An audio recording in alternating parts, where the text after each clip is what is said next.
Hey guys, so first of all, I may sound congested because I'm in Milwaukee and I think it's either a dog situation or the tree situation or just living life situation because it's been a rough few weeks, I think for many reasons. With all of the tragedy and the crazy, ridiculous horrificness that's been going on, I've seen my friends grieving and I've seen you guys grieving, and I've had to experience grieving in a way that I never have before. I don't want to make this vlog about that, however it did largely impact me. So today's vlog, I never really know what I'm going to say when I start these vlogs, I just kind of go with it. So bear with me. I struggle with anxiety. I don't think I really realized that until recently when I started getting sick, like physically sick. I have tonsillitis, I have psoriasis. Whenever I go through a stressful day, whether it be a mildly stressful day or an extremely stressful day, my body will usually break down and get sick. And so last year, that whole year was very stressful. I think life is just stressful, but I guess I take it on to an extent that is more intense than I think the average person. Usually I will get sick and I will be in bed with a fever, with strep throat. I'll have canker sores on my tonsils and my throat, and I will be non-functioning for like a week if I'm lucky. Last year this was happening monthly, every single month. I would have maybe 2 to 3 weeks where I was fine and I could do whatever, and then I was just sick. So I went to the doctor and I was like, what's happening to my body? Is it my diet? Is it some kind of disease? What's happening to me? Am I dying? Because I was also having stomach problems at this time. The doctor could not explain what was going on with me. She just said, I really think that all of this combined is just stress. And for those of you who also struggle with anxiety, any kind of mental disorder like that, you understand kind of the overwhelming sense when you first learn that you have an anxiety or stress problem of hearing, oh, you're just getting sick all the time because you're stressed. Because for me, I'm like, okay, well, great, well, how do I fix that? What are the steps I need to do to make that better? I don't want to be sick anymore. Being sick sucks, especially when you're touring. Every time I have a show, I am sick. You hear the typical responses of like, well, maybe you should be exercising regularly or go do yoga or meditation or things like that. And so I started to do that. I do Pilates every night at home. I do that. I was getting a massage like once every month. I was trying really hard, and I was still getting sick, and so it was really frustrating, and I was like, man, I must just live here at this level of stress that I don't even understand is happening. Like, I don't think I even notice how stressed I am. I think I live at a 10. So anything tiny that happens, like I might trip, or we might be in the car and I might come to a halting stop, or just a tiny little bump, and I go straight from sitting still to like rage, anger, stressed, uptight, my muscles tighten up, my shoulders heighten like this, and sometimes like, I get so mad. And I'm like, how is it that I can go from like a 0 to a 10 from the littlest thing that I feel like does not affect other people?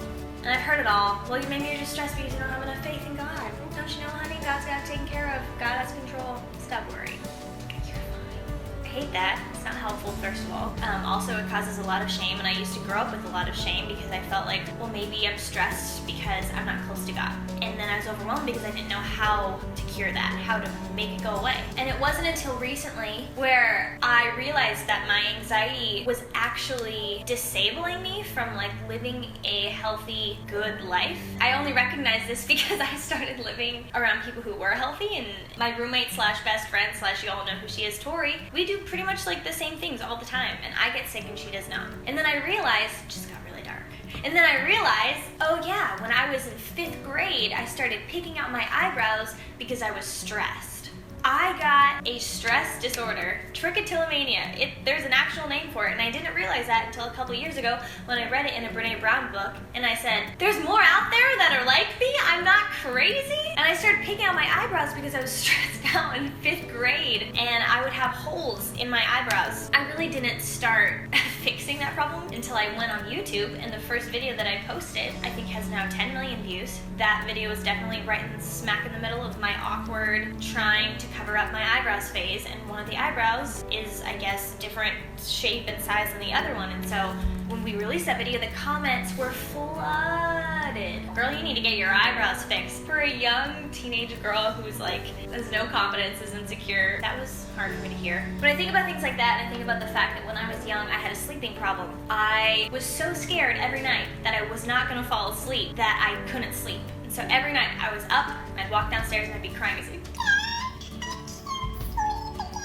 and then my mom would be up with me all night and she'd feed me, she'd give me warm milk because apparently that made me tired and it didn't really work. I just remember being like paralyzed fear and anxiety when I was that young. And I think I kind of grew up in an environment that was a little bit stress-ridden. I have been stressed my whole life. I have had anxiety my entire life. Only recently, and I'm still having to convince myself that it's an actual problem and that I actually kind of live with a mental disorder.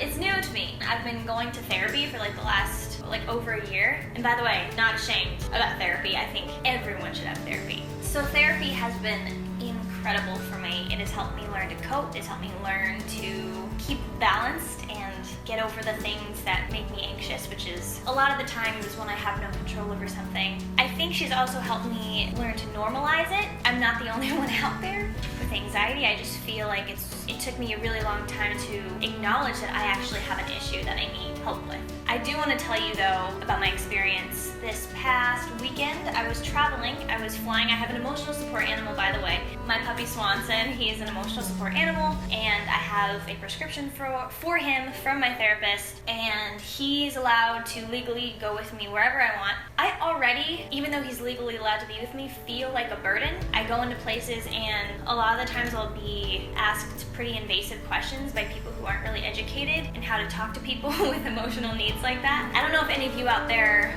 watching have the same thing as I do, an emotional support animal or a service dog, but there's definitely a stigma, and I am new to that world. I had a horrible experience at the airport in an environment where they are supposed to be accommodating and kind and respectful, compassionate to people who have a prescription for a mental disorder that they're struggling with, and they have an animal that is supposed to alleviate that discomfort or anxiety. That is what the animal is for, legally. And I had a horrible experience with the people there, and I just felt like no one wanted to help me, no one really cared, no one had compassion. It was a long day of a lot of people that were angry and mean, and I know that the airport can be like that. I know it's known for that, but I've never experienced that kind of treatment. And I don't think I really realized how much I needed that dog until that day when we finally got on the airplane after dealing with a lot of people who were just really unkind, that I was traumatized. And I knew that because it came out physically. I was shaking, I was crying, I was scared that they weren't gonna let me on the plane even though I eventually had everything I needed. And I'm like, wow. That gives me a whole lot of knowledge and understanding of what other people must go through. People who have disabilities that even are physical, obvious disabilities. And then other people who just have emotional disabilities who you might not be able to see it, but that actually affects their well-being. It made me really frustrated that that is how people handle that.